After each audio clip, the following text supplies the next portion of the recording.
এই লোকগুলো কারা জানেন? মুখে লম্বা দাড়ি, গায়ে পাঞ্জাবি, কিন্তু মুসলমান না। এরা হচ্ছে দ্রুজ সম্প্রদায়। এদের নিয়ে এখন মধ্যপ্রাচ্যে শুরু হতে যাচ্ছে নতুন এক ভয়ঙ্কর প্রক্সি যুদ্ধ, যার পেছনে ইসরায়েল, সিরিয়া এবং ভবিষ্যতে হয়তো যুক্তরাষ্ট্র। এরা এমন এক রহস্যময় ধর্মীয় গোষ্ঠী যাদের শিকড় শিয়া ইসলাম থেকে এলেও আজ এরা একেবারেই আলাদা। তাদের ধর্মগ্রন্থ রাসেল আল হিকম, আর তারা বিশ্বাস করে গ্রিক দর্শনের মতো গভীর তথ্যে। তাদের অবস্থান সিরিয়া, লেবানন, জর্ডান, ইসরায়েল এবং আরও কিছু দেশে মিলিয়ে মোট 10 লাখ দ্রুজ আছে। কিন্তু এখন ফোকাস সিরিয়ার দক্ষিণাঞ্চলের সুইদা প্রদেশে, কারণ এখানেই শুরু হতে যাচ্ছে এক ভয়াবহ সংঘাত। 2024 সালের ডিসেম্বরে সিরিয়ার বাশার আল আসাদ সরকারের পতন হয়। গঠন হয় বিপ্লবী সরকার, যার নেতৃত্বে আছে আহমেদ আল সারা।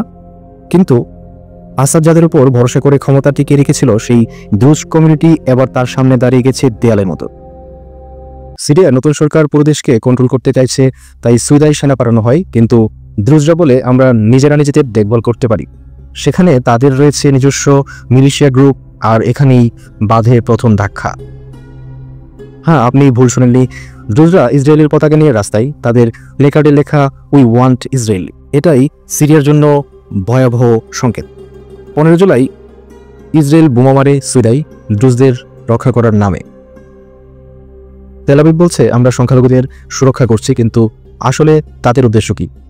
প্রথম লক্ষ্য সিরিয়ার বিপ্লবী সরকার যেন সামরিকভাবে শক্তিশালী না হয়। দ্বিতীয় লক্ষ্য সুইদা ও গোলান মালভূমি এলাকাকে নন মিলিটারি জোনে রূপান্তরিত করা, যাতে ইসলামপন্থী যোদ্ধারা ইসরায়েল সীমান্ত ঘাঁটি গড়তে না পারে।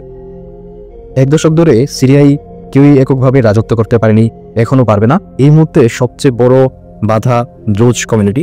তারা যদি ইসরায়েলের সমর্থনে লড়াই চালিয়ে যায়, তাহলে সিরিয়া আবারও এক ভয়ঙ্কর প্রক্সি ওয়ারের ময়দানে পরিণত হবে। এটা আর শুধু সিরিয়ার যুদ্ধ নয়, এটা একটা পৃথিবীব্যাপী শক্তির খেল। এই নতুন যুদ্ধের শেষ কোথায়? একটি সংখ্যালঘু ধর্মীয় গোষ্ঠী এখন একটি জাতির ভাগ্য নির্ধারণ করতে পারে। আপনার মতে দ্রুজরা কি শুধু নিজেদের বাঁচাতে লড়ছে, নাকি তারা এখন ইসরায়েলের হাতিয়ার?